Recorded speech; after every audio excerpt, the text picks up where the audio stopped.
At one point, Vic Campbell's daughter counted the Gators in here, and it was over 100. That's when I knew I might have a little bit of a problem. So.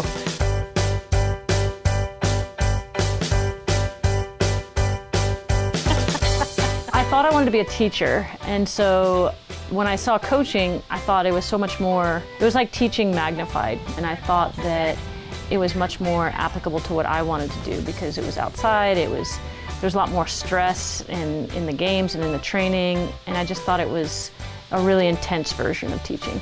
You're in a very unique part of someone's life when you're a college coach because it's the first time they're really away from home, it's the first time they're finding out who they are, making their own decisions. And I think it's really important to have someone who cares about those things besides just the results of the games.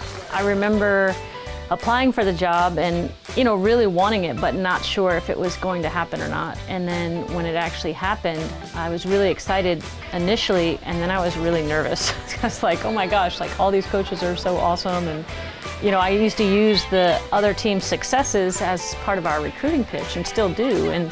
But at that time, I was just like, yeah, all these other teams are really good. Like, we need to be really good too, like right from the beginning. And so it definitely made me a little nervous, but it also motivated me, I think.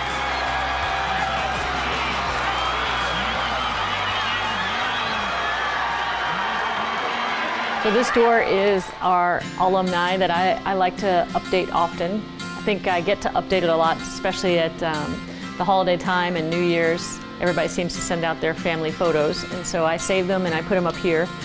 And it's pretty cool when everybody comes, they get to kind of get updated on everyone else's life that's not there. I love UF. I mean, the camaraderie that the other coaches have here, all the teams even, just being able to be around so many people striving for greatness all the time. I mean, that's pretty motivating.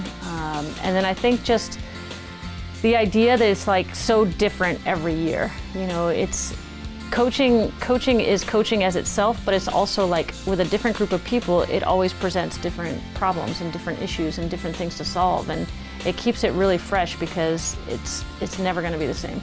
A few years ago, when it was our 20th year, the alumni gave us, Vic and I, this plaque, and the plaque is everybody that played in the first 20 years. So I thought that was a really special gift. And they also gave us this fracture glass with pictures from the past. And my favorite part of that is that the big central picture on that, Vic and I look like we're wearing the same clothes and have the same haircut, which I guess that shows we have evolved, thankfully. There was a little party here for New Year's Eve that was one of the assistant coaches was throwing, and he was trying to get people to dance at the party, and the music was really bad. And so I said, I think I might have my iPod back in the car. Do you want me to get it? And he's like, yeah, that'd be great. So I started playing some music and people started dancing. And there was actually a guy at the party who was a real DJ downtown. And he's like, there's a little bit of an art to getting people on the dance floor and staying on the dance floor. He's like, you should DJ. And I was like, okay.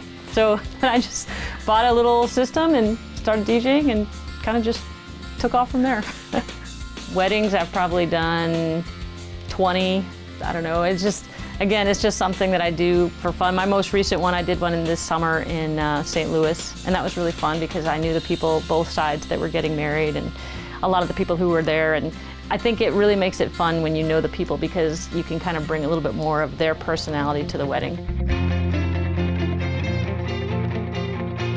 Every time I travel, I try to find a little soccer figurine wherever I go. I have had this one for a while. This one's from the UK, from England. I really like this one because it reminds me of Alan Kirkup. I think it's just kind of funny. It's a little man of the match. But I also like to find little girl soccer players. That's a little bit more of a challenge, especially elsewhere in the world. But when you find a little girl soccer player, that's a special one. The Gators, on the other hand, they just started. I think Anne-Marie Rogers, who was my first boss here, she gave me a little Gator planter on my very first day.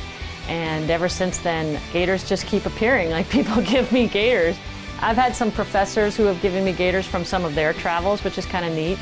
I've had some players who have brought back things from their travels, whether it's the soccer figurines or the Gators. And it's pretty amazing that you can find alligators pretty much all over the world.